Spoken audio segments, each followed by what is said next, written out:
예, 시청자 여러분, 특집 JTBC 뉴스룸 어제에 이어서 오늘도 임진각 평화누리공원의 스튜디오에서 진행하겠습니다. 자, 오늘 두 정상이 보여준 것은 정중함과 파격이었습니다. 두 사람의 만남의 과정에 갖가지 상징의 코드가 동원됐지만 사실 가장 명징한 상징의 코드는 계획된 것이 아닌 파격에서 나왔습니다. 바로 군사 분계선을 말 그대로 하나의 선으로 만들어버린 두 사람의 전혀 예정돼 있지 않았던 월북월남이었습니다. 언제 넘어가 보냐? 지금 그냥 넘어가 보자. 그렇게 해서 65년을 그어져온 분계선이란 것이 서로가 마음먹기에 따라서는 얼마나 무의미하고 보잘것없는 선에 지나지 않는 것인가를 보여준 것이겠죠.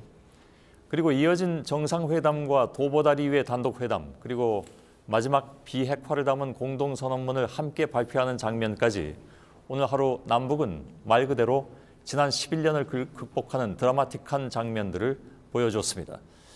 자, 지금부터 정상회담 소식을 하나하나 전해드리겠습니다.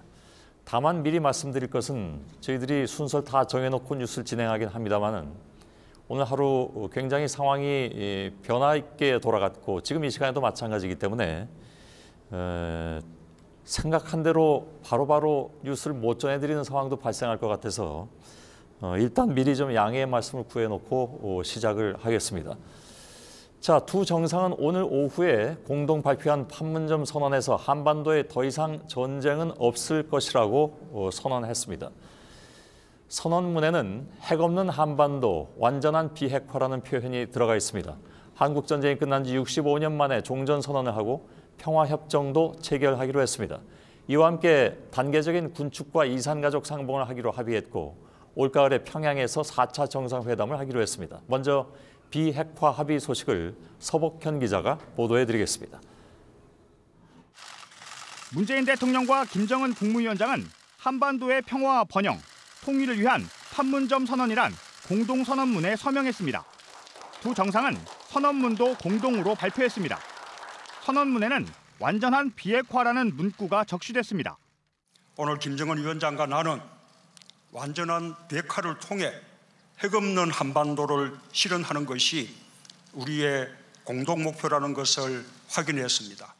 한반도 비핵화를 위한 국제사회의 지지와 협력을 위해 적극 노력한다는 내용도 담겼습니다.